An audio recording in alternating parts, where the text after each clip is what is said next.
हवस। विशाल पूरी तरह टूट चुका था। हवस की आग ने उसे जला दिया था। अब उसकी जिंदगी के अगले कई साल जेल की सलाखों के पीछे गुजरेंगे। हवस की इस आग में उसके सपने, माँ बाप के अरमान सब भस्म हो गए।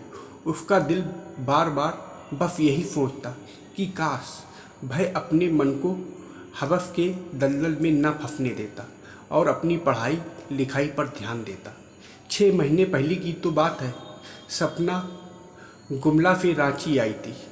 विशाल की उससे कॉलेज में जान पहचान हुई थी, जो धीरे धीरे दोस्ती में बदल गई थी। विशाल सपना के साथ कभी फिल्म देखने जाता तो कभी पार्क में घूमने।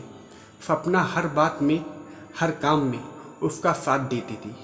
गांव से आई सपना भोली भाली लड़की थी। विशाल उसकी हर इच्छा पूरी करता था। मोटरसाइकिल से घुमाना, सिनेमा दिखाना, होटल में खिलाना, गिफ्ट देना, सब कुछ। पर उसके मन में कभी भी सपना के प्रति प्यार नहीं था। वह तो उसके गदराए बदन का मजा लेना चाहता था। पर शायद सपना इसे प्यार समझने लगी थी। जब विशाल को लगा कि सपना उसके प्रेम जाल में फंस चुकी है, तो उसने धीरे धीरे अपने पर फैलाने शुरू किए। पहले हाथों से छूना, फिर चूमना, गले लगाना और धीरे धीरे सब कुछ। यहाँ तक कि पार्क के कोने में उसने सपना के साथ हर तरह का शारीरिक सुख भोग लिया था। इसी तरह कभी सिनेमा घर में तो कभी किसी होटल में वह अपनी ख्वाहिश को पूरा करता रहता था। विशाल सपना के शरीर के बदले उस पर खर्च करता था और उसकी नज़र में हिसाब बराबर हो रहा था। पर सपना की बात अलग थी। वह विशाल को अपना प्रेमी मानती थी और उससे शादी करना चाहती थी। एक बार सपना को महसूस हुआ कि विशाल के साथ जिस्मानी रिश्ता बनाने से वह पेट से हो गई है। उसने उसे बताया था, विशाल, मैं तुम्हारे बच्चे की माँ बनने वाली हूँ। यह सुनकर विशाल चौंका था, पर जल्दी ही सहज होकर उसने कहा था, अभी हम दोनों को पढ़ाई पूरी करनी है। किसी लेडी डॉक्टर से मिलकर इस समस्या से छुटकारा पा लेते हैं। मुझे कोई ऐतराज़ नहीं, पर आगे चलकर हमें शादी करनी ही है। तो अगर हम अभी शादी कर बच्चे को आने दें तो इसमें क्या हर्ज है? सपना ने प्रस्ताव रखा था, शादी। विशाल चौंका था। फिर यह सोचकर कि कहीं सपना का शरीर दोबारा ना मिले, इसलिए बोला था, अभी पढ़ाई, फिर कैरियर, उसके बाद शादी। सपना ने इसे शादी की रजाबंदी मानकर लेडी डॉक्टर से मिलकर बच्चा गिरवा दिया था। विशाल और सपना पहले की तरह मज़े से रहने लगे थे।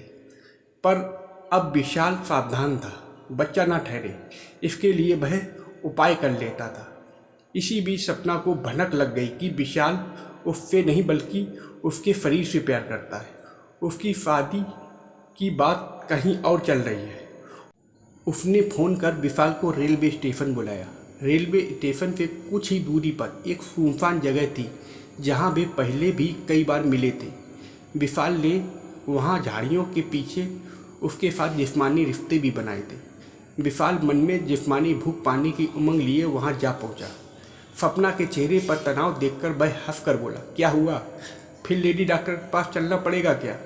पर अब तो हम काफ़ी संभल कर चल रहे हैं। सीरियस हो जाओ विशाल, तुम मुझसे शादी करोगे ना? सपना ने उदास होकर पूछा था। पागल हो रही है वो, अभी शादी की बात कैसे सोच सकते हैं हम? विशाल जोश में आकर बोला था। कहाँ वह जिस्मानी मज़ा लेने की बात सोच कर आया था, कहाँ सपना उसे दूसरी बातों में उलझाई हुई थी। मैं अभी की बात नहीं कर रही, 4 साल बाद ही सही, पर शादी तुम मुझसे ही करोगे। मैंने तुम्हें अपना सब कुछ इसीलिए सौंपा है, सपना बोली थी। दोस्ती अलग चीज़ है, शादी अलग चीज़ है। मैं तुम्हारी दोस्ती की कीमत अदा करता रहा हूँ, शादी की बात तो सोचो ही मत, विशाल ने बेरुखी से कहा था। उसका मन उचाट हो गया था, सारा जोश जाता रहा था। मैं अपना सब कुछ तुम्हें तुम्हारी कीमत के चलते नहीं, प्यार के चलते सौंपती रही, लेकिन मुझे नहीं पता था कि तुम मेरे प्यार को पैसों से तोल रहे हो। पर अगर तुम प्यार को पैसों से खरीद रहे हो, तो मैं भी अपने प्यार को ताकत के बल पर पालूंगी। मेरे चाचा और मामा नक्सली हैं, जब चाहें तुम्हें और तुम्हारे परिवार को मिटा सकते हैं। कहते हुए सपना को गुस्सा आ गया था। विशाल सपना की बात सुनकर डर गया था। वह जानता था कि सपना जहाँ से आई है वहाँ नक्सलियों का अड्डा है। यह आए दिन नक्सली वारदातों की खबरें अखबार में पढ़ता था। कुछ दिन पहले ही विशाल के परिवार वालों ने किसी लड़की से उसकी शादी की बात चला रखी थी। उसे लगा अगर सपना जिंदा रहेगी तो रंग में भंग डालेगी। उसने झटपट सपना की गर्दन पकड़ ली और उस पर तब तक दबाव बनाता गया जब तक कि उसने शरीर ढीला नहीं छोड़ दिया। विशाल को अभी भी यकीन नहीं हुआ कि सपना ने दम तोड़ दिया है, तो उसने अपनी बेल्ट से फिर उसका गला दबा दिया। वह चुपचाप अपने घर आ गया।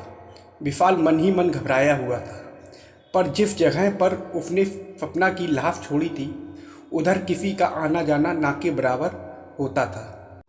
कौवे कुत्ते उसे नोच कर खा जाएंगे, यही सोचकर वह अपने मन को संतोष देता था। पर 2 दिनों के बाद एकाएक पुलिस ने उसे दबोच लिया। शायद किसी ने लाश की सूचना पुलिस को दे दी थी और पुलिस उस तक पहुंच गई।